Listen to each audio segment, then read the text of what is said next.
नागपुर जिले के कन्हान नदी स्थित महादेव घाट पर रविवार को पिकनिक मनाने आए दो परिवारों की खुशी उस समय मातम में बदल गई जब नदी में डूबने से एक मासूम सहित 3 लोगों की मौत हो गई।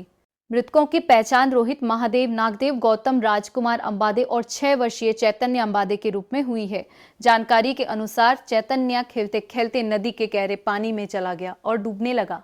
उसे बचाने के लिए उसके चाचा गौतम नदी में कूद पड़े, लेकिन तैरना न आने के कारण वे भी डूबने लगे। दोनों को बचाने के प्रयास में रोहित नागदेव भी नदी में उतरे, लेकिन वो भी गहराई में समा गए। घटना की सूचना मिलते ही पुलिस मौके पर पहुंची और तलाश अभियान चलाकर तीनों शवों को बाहर निकाला। हादसे के बाद दोनों परिवारों में शोक की लहर दौड़ गई है। स्थानीय लोगों ने नदी के खतरनाक क्षेत्रों में सुरक्षा व्यवस्था बढ़ाने की मांग की है। नागपुर से संवाददाता ऋषभ बावनकर की रिपोर्ट। स्टेशन हदीमध्ये महादेव घाट तीरावर काही तिघ जण पार्टी किंवा स्नान करण्यासाठी आले होते। त्यांचा तिघाचाही बुडून मृत्यू झाला आहे। नेमकी काय घटना आहे आणि या घटना हे कुठले राहणारे आहे आणि या संदर्भामध्ये आतापर्यंत काय डिटेल्स आहेत?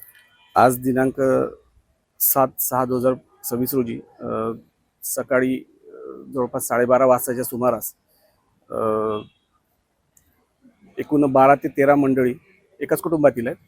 ते फिरायला म्हणून आणि पर्यटन म्हणून महादेव घाट येथे परिसरात आलेले होते। तिथे त्यांच्यापैकी एक 6 वर्षाचा मुलगा चैतन्य अंबादे म्हणून तो पाण्यामध्ये उतरलेला होता आणि अचानक त्याचा पाय घसरून तो पाण्यामध्ये पडल्यामुळे त्याला वाचवण्याकरता त्याचेच रिश्तेदार आणि नातेवाईक होते गौतम अंबादे वय 31 वर्ष हे स्वतः पाण्यात उतरले आणि त्याला काढायचा प्रयत्न केला, परंतु ते सुद्धा पाण्यामध्ये बुडायला लागले। म्हणून त्यांचाच आणखीन एक रिश्तेदार होता रोहित नागदेव म्हणून वय 33 वर्ष हे सुद्धा पाण्यामध्ये बुडाले आणि अशा प्रकारे एकूण 3 जण पाण्यामध्ये बुडाले। आणि त्यानंतर आम्हाला जवळपास 1 वाजता ती माहिती मिळाली। ताबडतोब घटनास्थळी पोहोचलो आम्ही आणि कॅन्टोन्मेंटचे आर्मीचे पण जे काही अंमलदार कर्मचारी आहेत त्यांच्या मदतीने व आम्ही पोलीस अधिकारी अंमलदार स्वतःनी त्या लोकांना बाहेर काढलं आणि ताबडतोब हॉस्पिटल कामठी रुग्णालयात आणून त्यांना उपचाराखाली दाखल केलं असता डॉक्टरांनी त्यांना मृत घोषित केले।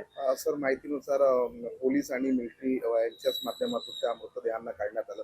पोलीस सतर्कतेने पाण्यामध्ये उतरली, लगेच त्यांना वाचवण्याचा प्रयत्न केला। काय नेमकी जसं माहिती पडलं आम्ही की या ठिकाणी मुलं आणि ती व्यक्ती पाण्यामध्ये आहेत म्हणून आम्ही ताबडतोब पाण्यामध्ये उतरलो। आम्ही स्वतः API हिवरकर, PSI महल्ले साहेब होते, त्यानंतर भंडारी साहेब होते आणि आमचे अन्य कर्मचारी होते आणि आर्मीचे पण काही ऑफिसर आणि अंमलदार त्यांचे होते।